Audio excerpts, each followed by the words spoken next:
বিশ্বে এমন এক পরিবার আছে যাদের হাতের পুতুল হয়ে আছে ইউরোপ আমেরিকার বাঘা বাঘা সব বিশ্ব নেতা।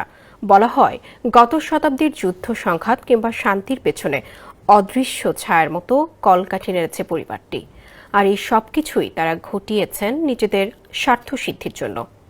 প্রভাবশালী ওই পরিবারের এক ইশারায় তাসের ঘরের মতো ভেঙে পড়ত বিভিন্ন দেশের সরকারও। এই পরিবারেরই নিয়ন্ত্রণে রয়েছে বিশ্বের অর্থনীতি, খনিজ তেল, ব্যাংকিং ব্যবস্থা, এমনকি প্রযুক্তি ও ফার্মাসিউটিক্যাল জগতের বহু জায়ান্ট। তবে বিশ্বের অন্যতম ধনাঢ্য পরিবার হওয়ার পাশাপাশি সবচেয়ে রহস্যময় পরিবারের তকমাও জুটেছে তাদের।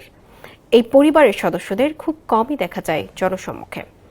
মিডিয়ায় নেই তেমন উপস্থিতি, নেই রাজনৈতিক দৃশ্যমান ভূমিকাও। তবুও তারাই যেন বিশ্ব রাজনীতির এক নীরব পরিচালক। ফাহিম দেওয়ানের প্রতিবেদন, বিস্তারিত জানাচ্ছেন আহমদুল্লাহ শিকদার। স্যান্ডেলিনা সো, রূপচর্চায় আভিজাত্য। বিশ্বব্যাপী এই অর্থ সাম্রাজ্যের সূচনা করেন মেয়ার আমসেল রথসচাইল্ড, যার নামেই আজকের আলোচিত রথসচাইল্ড পরিবার।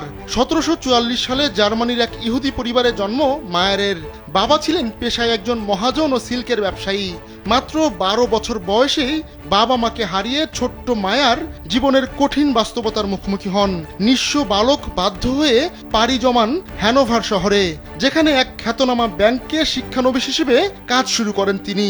সেখানেই আর্থিক ব্যবস্থার জটিল কাঠামো, সুদের খেলা ও বিনিয়োগের কৌশল শেখেন। এই 1 বছরের শিক্ষা ছিল মায়ারের হাত ধরে বিশ্বের মোড় ঘুরিয়ে দেওয়ার মতো। অভিজ্ঞতা অর্জনের পর আবার ফিরে আসেন নিজ জন্মস্থান ফ্রাঙ্কফুর্টে। ইহুদি মহল্লাতেই খুলে বসেন ব্যক্তিগত মালিকানাধীন ছোট্ট একটি ব্যাংক।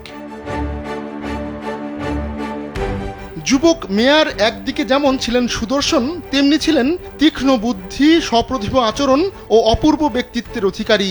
খুব অল্পতেই অচেনা মানুষকে মুগ্ধ করে ফেলতেন তিনি। এই গুণগুলোই ছিল তার ব্যবসার বড় হাতিয়ার। ধীরে ধীরে তিনি সমাজের ধনী, সম্ভ্রান্ত ও প্রভাবশালী মানুষদের নিজের ব্যাংকের গ্রাহক বানিয়ে ফেলেন।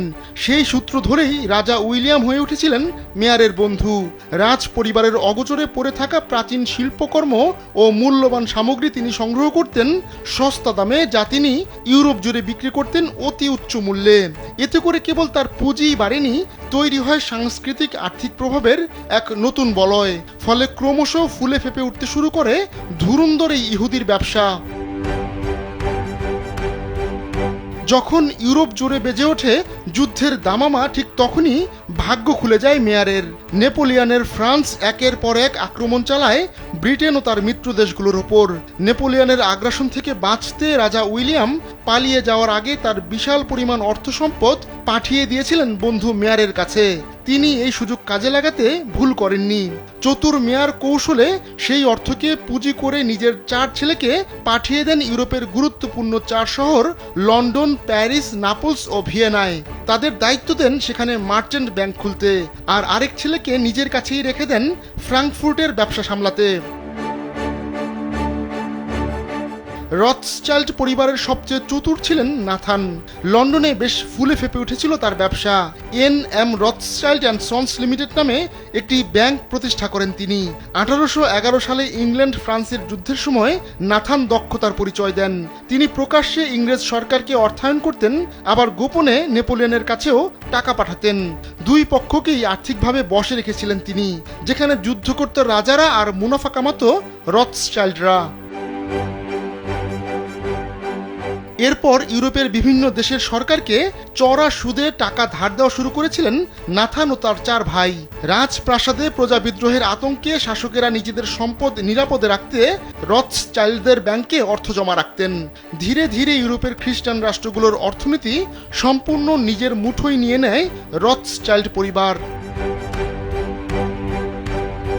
এখান থেকে রথসচাইল্ড পরিবার পা বাড়িয়েছিল আমেরিকাতেও।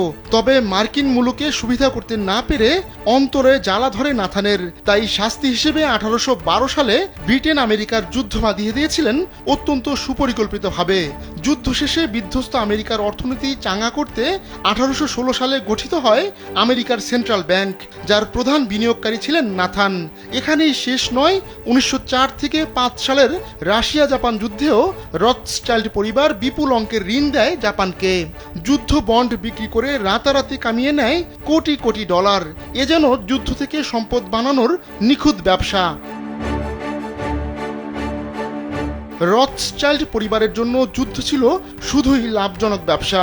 তারা একযোগে দুপক্ষকে যুদ্ধের রসদ কিনতে অর্থ দিত চড়া সুদে, আবার যুদ্ধ শেষ হলে বিধ্বস্ত রাষ্ট্রগুলোকে পুনর্গঠনের জন্য দিত নতুন ঋণ, যাকে বলে এক হাতে আগুন ধরিয়ে অন্য হাতে পানি দেওয়া। এই কৌশলে দুই দিক থেকেই বিপুল মুনাফা কামাতো রথসচাইল্ড পরিবার। এক কথায় যুদ্ধই ছিল তাদের সবচেয়ে বড় পুঁজি। এন.এম. রথসচাইল্ড অ্যান্ড সন্স ব্যবসা শুরু করার পর কেটে গেছে 200 বছর।